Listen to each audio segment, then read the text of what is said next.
Hello, everyone, and welcome to another Flower Power Live. Today is January 17th, 2022. And I want to ask you, what would you immediately think of when you saw a koala?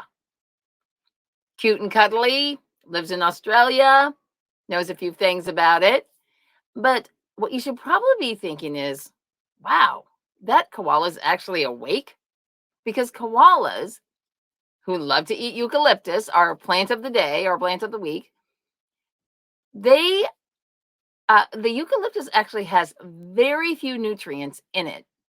And so it's pretty amazing that they've adapted to eat this plant. We as humans, however, have come up with a much better way to use eucalyptus, which we will find out about a little later on. So, my name is Allison, and thank you for joining me here for another Flower Power Live. I love sharing all this knowledge with you. So, eucalyptus, there's about 700 different varieties around, well, not around, well, they're around the world now, but they're originally from Australia and some other islands, Tasmania, of course, which is part of Australia, but other islands a little farther north. And they range from like a teeny little shrub all the way up to a giant tree, which is what a lot of people are normally familiar with. And they're all in the myrtle family.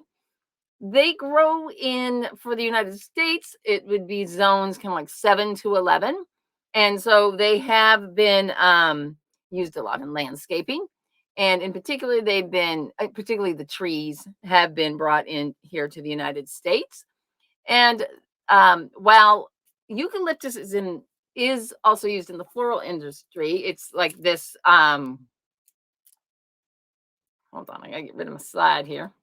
Um, this may look familiar to you. This is a type of eucalyptus that you can find in floral bouquets, and you can find it dried as well. And it's really nice because it's got this kind of leathery leaf that will stay for a long time, and so it's become very popular. And it's that beautiful blue color as well. But today we're going to mostly be talking about this tree here, which is the um, Eucalyptus globulus, and it's also known as Tasmanian Blue Gum. And it can get up to almost 200 feet tall, which is incredibly tall. So it's no wonder the koalas like to live in it, because what predator is going to climb up there, right?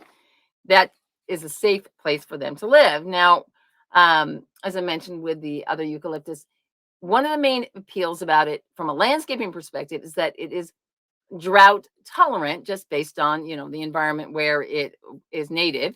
And so they have been planted around in other parts of the world that have the similar climates, including California. And while it's not a super invasive species, it has kind of naturalized out and does threaten some of the native um, plants in the ecosystems there. And part of this is because it makes these phytochemicals, these toxic phytochemicals that have allelopathic properties. And what that means is that it puts out these sort of toxins in its leaves that fall to the ground and makes the environment underneath itself incredibly harsh and unappealing to other types of plants. And so if you live somewhere where there's like walnut trees or black or butternut trees, you might have seen the same thing where there's like no plants at all growing around underneath them, because they have these allelopathic chemicals that they use because they just want all the space for themselves, I guess. But this brings us back to the koala. Not only is this koala having this low nutrient food, it also has to handle all of these toxic chemicals that are in it as well. And so it's just another reason to be enamored with koalas. But this is not animal power. This is flower power. So let's get back to our eucalyptus tree. Now, the traditional use for eucalyptus is, according to Matthew Wood, is that the leaves can be used in an infusion or a tincture, and It's mostly antiseptic and astringent. So it's good for, again, like these mucous membranes, lots of discharge and so on. And he has a bunch of different things it can be used for: conjunctivitis, dysentery, vaginal discharge, nephritis, and cystitis. But if that's all you had, then you could use that. There's a lot of other herbs that can be used for conditions, but how eucalyptus is most commonly used for respiratory types of catarrh, which is again this like crud in your system, as well as infections. And so this is usually treated with the eucalyptus oil. And I am sure that you have had some products with eucalyptus oil in them. And the essential oil is made from the leaves and it's distilled off into a hydrosol where you separate off the oil and then the water from it. And it's used in a lot of these over-the-counter type of products, cough drops and like over-the-counter inhalers and things like that. You can also use it just on, since it's antiseptic, you can use it on wounds and other type of skin irritations and so on. Although, again, essential oil, you definitely want to dilute it in a carrier oil.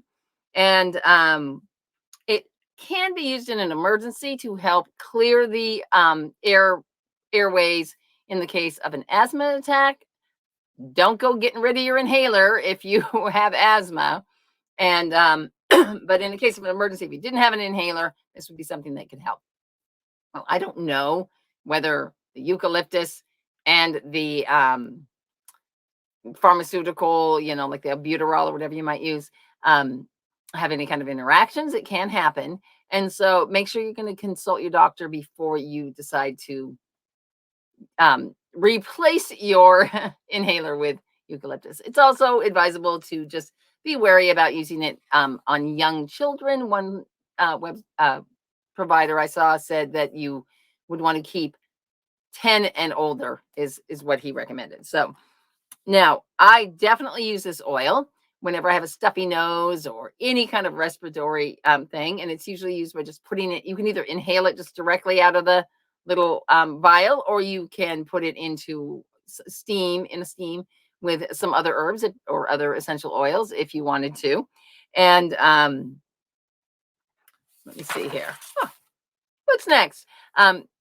Oh, and so, yeah, it's definitely one of those ones you want in your apothecary at all times, because when you need it, you need it. And again, you want to make sure that you're getting the eucalyptus globulus, or I think Eucalyptus radiata is another one that's sometimes used for an essential oil. So this once again brings to mind, excuse me, the thinking about essential oils. So, and while they're potent and we love them, they're also incredibly resource intensive. And so, if eucalyptus oil is very popular, then native forests are getting cut down, and these plantations of eucalyptus are getting planted.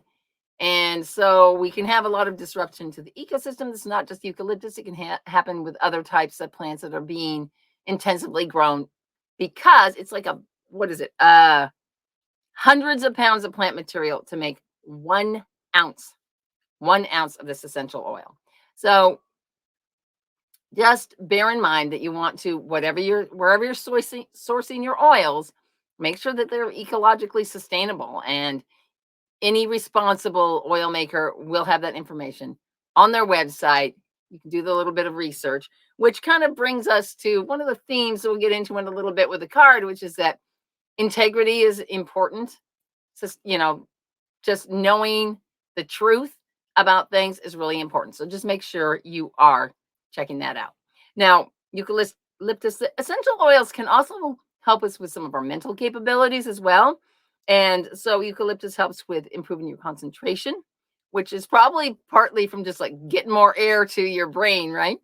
And it's also been associated with helping to alleviate grief and sorrow, as well as opening the heart. Now, this makes a lot of sense, and it relates to our flower essence. And These are the flowers of the globulus. They're really, really cool looking. And so the flower essence is primarily working on the heart chakra and opening the heart chakra or balancing the heart chakra. And according to Sister Spinster, essence says eucalyptus flower essence encourages a sense of tranquility in the body through balancing the heart center.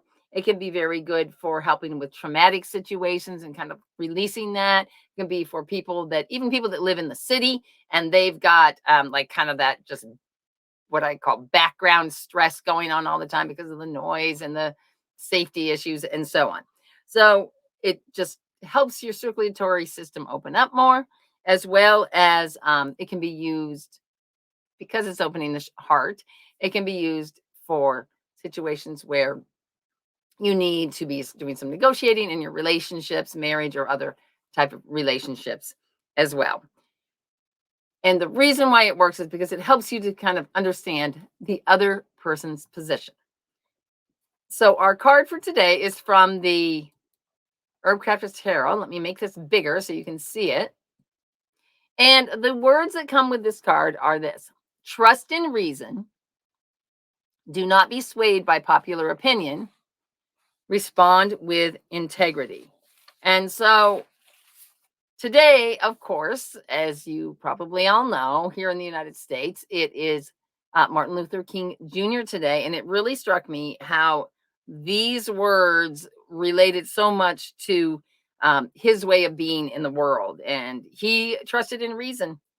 Discrimination, prejudice does not make any sense. It is unreasonable. And he knew that the truth would prevail.